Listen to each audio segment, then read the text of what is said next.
Sadly, our little trip to Westbourne was cut short because Indy got the opportunity to go and see a Shakespeare play out in the open down in Portsmouth. An opportunity not to be missed. Little picnic trip was cut short, but I've got some other stuff for you anyway. Enjoy. Hello and welcome to another video. If you've not watched our channel before, my name is Daz. And I'm Bee. And we recently became owners of a motorhome. We're a homemade family in the UK, and we're documenting our experiences with the van online with you guys. Yes, and we can't wait to take Stampy out on some adventures, and those adventures are coming up. We're hoping to, late July, have a little tour around Wales, which will be coming up, and maybe in August, even though from everyone telling us it's going to be super busy, we might just take the risk and go up to Scotland as well. Yeah. We're just thinking it's going to be super warm then, but I don't think Scotland is ever super warm. We've got a little bit of a problem. Yeah, this little baby here. Now, as you can see, it's had a bit of a knock in the past. Now, the gentleman we bought it off admitted it was his fault, and they'd had a stab at doing it. But the reason why he hasn't replaced it is because he reckoned the parts to replace it with were too expensive to get hold of, so he was going to have a go himself. And he's piled it with some fiberglass and some filler by the looks of it, and hasn't finished sanding it off or anything. We saw a picture of this in the listing before we went to see it. However, for a 2012 model with about 6 seats, 18,000 miles on the clock, for less than 30 grand, it was a bargain. And if this was the one thing that was putting people off, I don't mind having a go at it. Except, I've never done this in my life. The only experience I've got of doing this was I had a Volkswagen Beetle when I was 17, and the spare tyre that goes in the front had rusted a hole through the bottom. And my grandfather had done a lot of glass fibring. He put the fiberglass in the bottom so we could put the tyre back in the front of my Beetle. Now that, you know, a quick bit of maths, that's probably years ago, so a long time. And I can barely remember what I did yesterday, let alone back then. I'm going to need some help before I attempt to do this. My first thought is just go to a body shop and get it done, but we're talking hundreds of pounds for that. My second thought is buy the replacement corner. The trouble is this is an Italian make, and they don't have a dealership over here, so we'll be talking about importing a rear bumper. Or the third option is I take what this guy's done as a base, we sand it off, we try and get the colour match for this bumper, and maybe just have a go at doing it ourselves.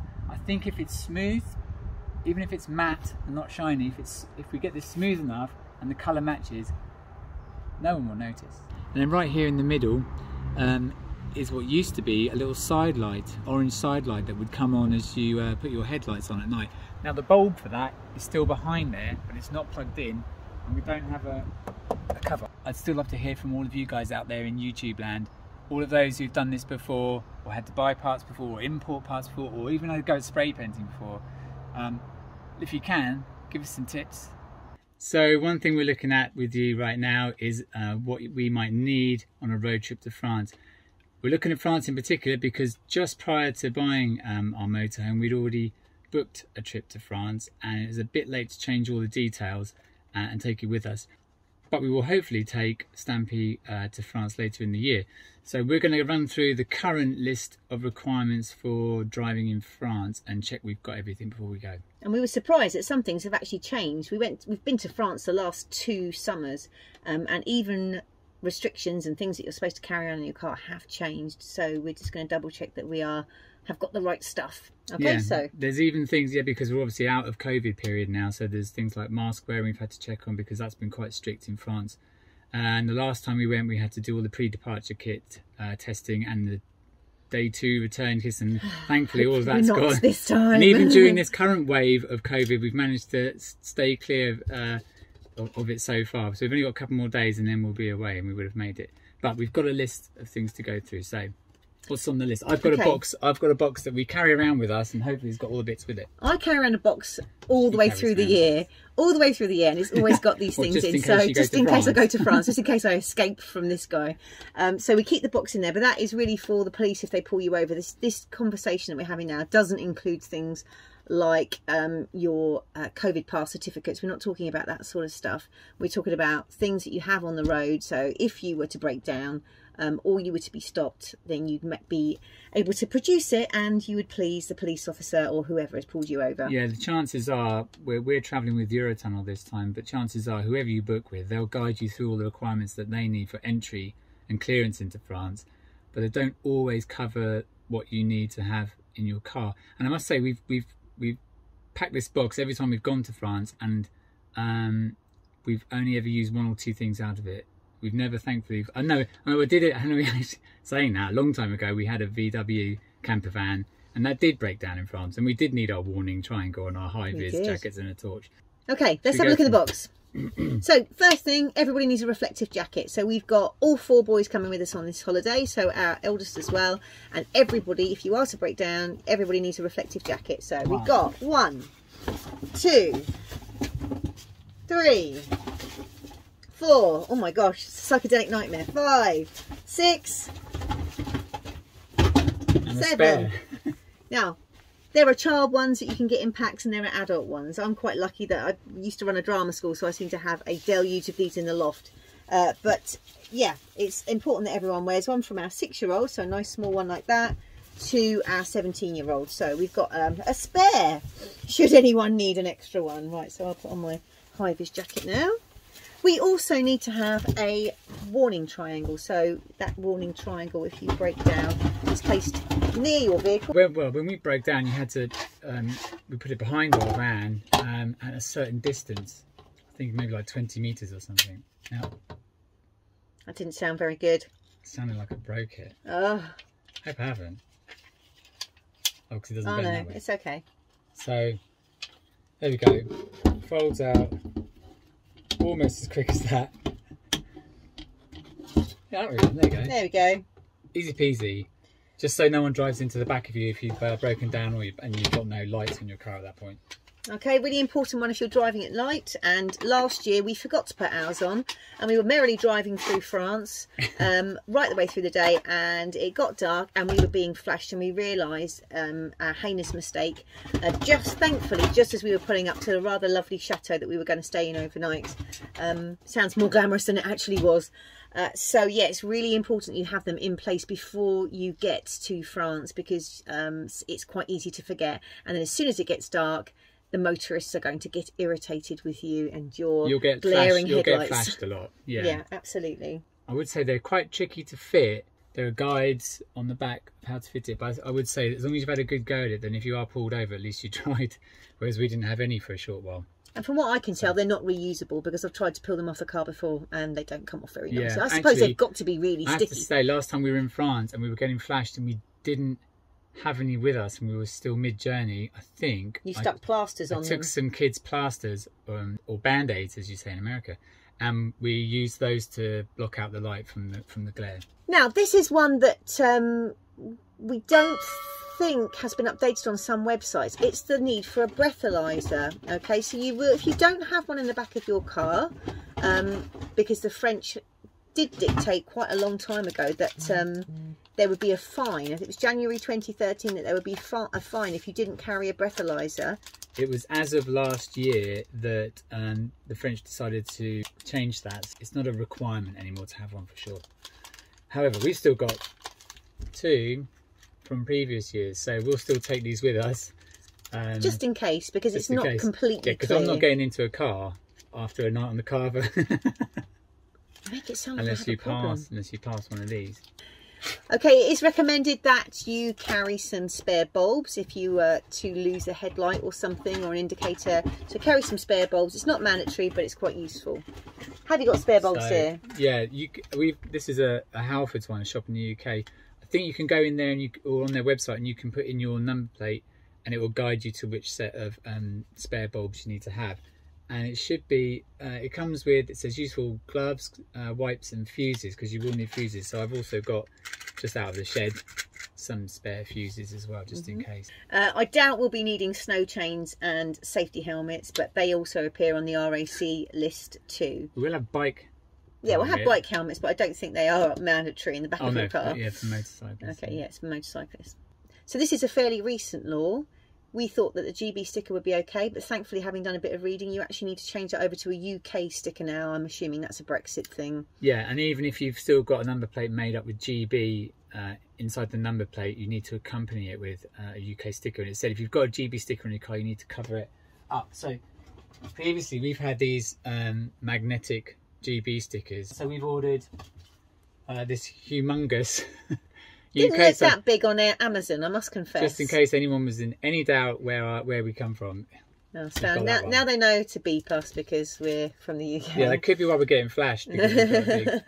Now, we have heard about the low emission zone stickers, and that's if you're travelling through big cities. Now, all I know about so far, obviously Paris, and when we were in the south of France a couple of summers ago, we did go quite close to Toulouse, and we found out that Toulouse required a clean air sticker, and I can't remember what else, but it's worthwhile just double checking about, I think it's called the, my pronunciation might be wrong here, but the Crit Air, so it's C-R-I-T, looks like an apostrophe, AIR, and it's just worth looking on the website and finding out whether you're going to go into a zone that requires a special sticker. Yeah, I think it says here it's £3.60, and you can get a fine of nearly £120 if you don't display the sticker. Yeah, let's not talk about fines, because each one of these things that we've mentioned carries typically carries a fine if you haven't got it. And even this, you also can't have speed trap camera alerts set up on your mobile device. You can't have headphones in if you want to take a call. Yeah, you can't use your, I mean, these are sensible things in a way,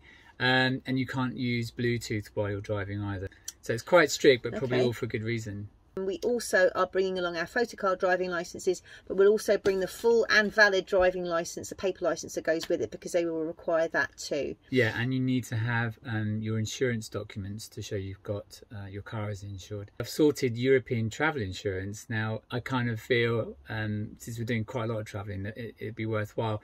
And for ourselves, so for a family of 6 around Europe, on a single trip, it was looking like it would cost about £20 to £50, but on an annual multi-trip basis, it was only about £80 to £90. So we've opted for that.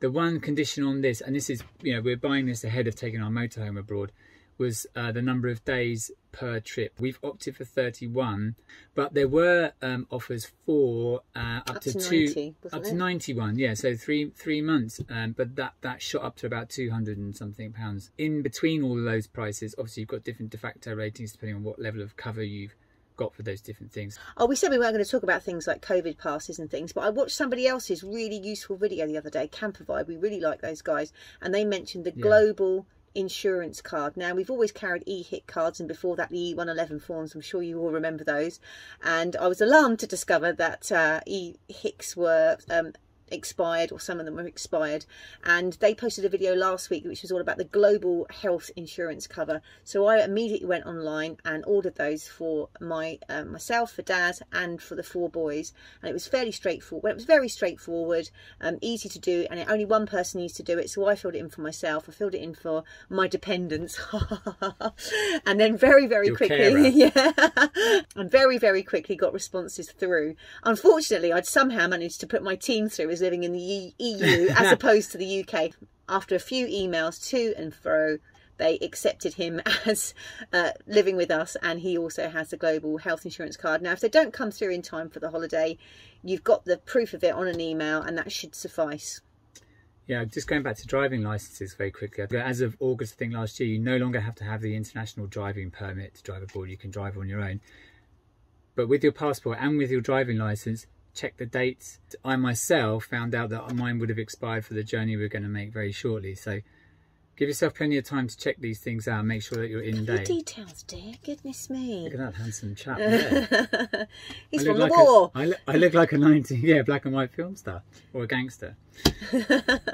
Yeah, I think mine's expiring in December, so it's something that we don't often look at on our photocard driving licence, that they do actually have an expiry date, so it's really important to check them. And kids' passports too. Because we've got 4 boys, there seems to be a carousel of expirations coming up, so it feels like that every year we've got that cost, but I'd rather them all be staggered rather than paying for them all in one fell swoop, because that is extremely expensive, even if it's just a renewal.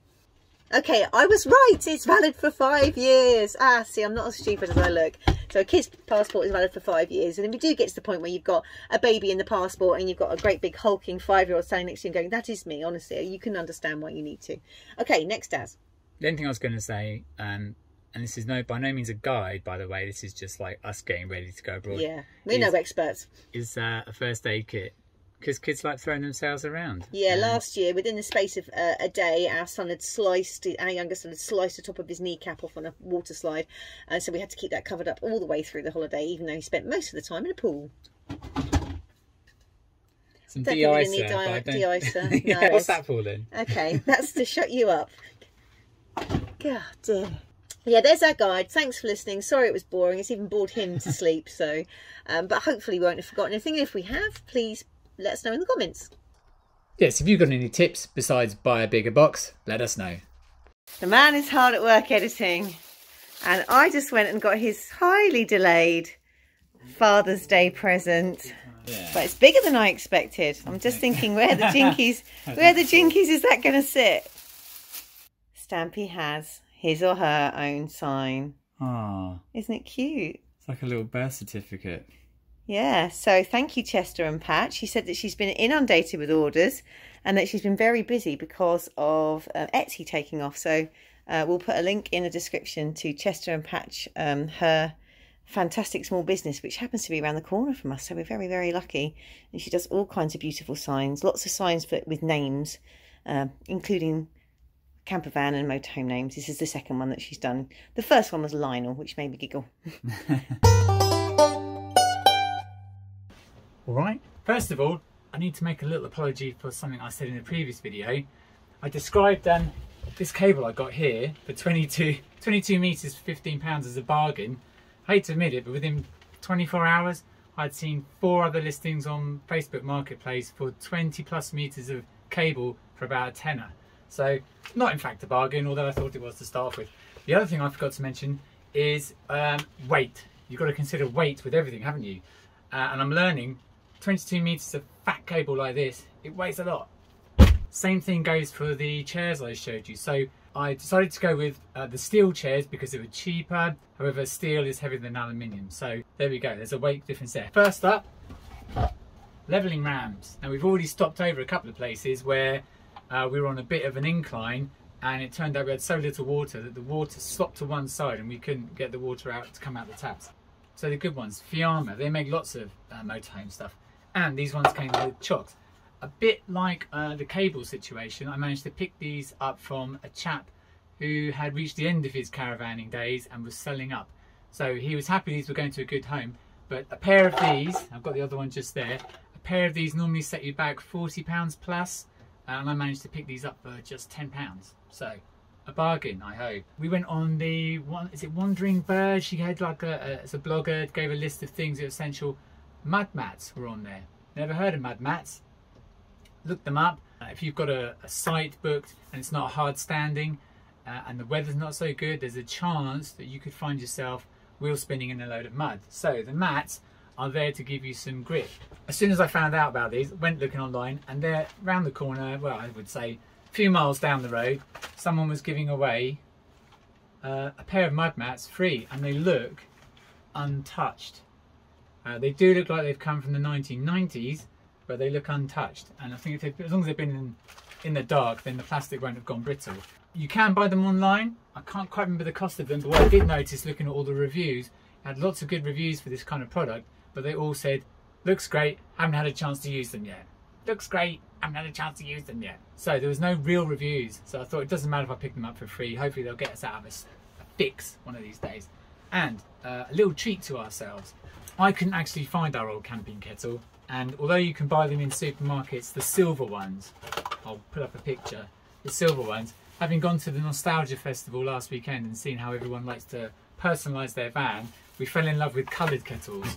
So, fresh from an online retailer you might have heard of, good old Amazon, we got ourselves a cool little green kettle. It's a 2.5 litre steel kettle with a little whistle. And since I've got the kettle out, must be time for a tea.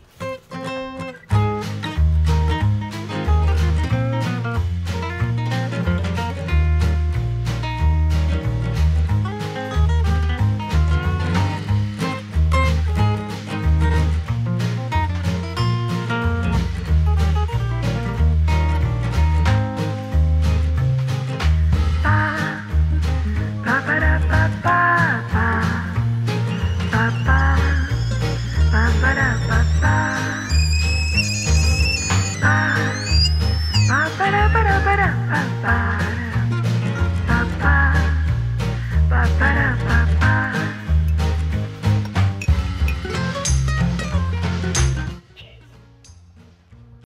there's a small update for you in terms of the stereo unit. So far I've managed to sell all 3 of those old ones that I was hoarding in my shed. I've also managed to sell some bike equipment and an old camera. Altogether I'm up to about £150, so I've got to dig out a few more things out of my cupboard to sell, with a target of about £200 at least to get my next touchscreen unit for the van. I've got a couple of things to show you. First off, something we bought, something practical, very useful, sticky backed hooks. I'm not a big fan of screwing straight into some of these wood panels, so where possible, and hanging pictures and things, lightweight stuff, we're going to try and get away with sticky backed hooks, or the Velcro backed hooks. And then 2 things we were gifted by a friend when they heard we had the van. Cool van life sticker to go on the back, and a little play on the North Face logo. South Coast, where we are. So that'll probably go on the back of the van too.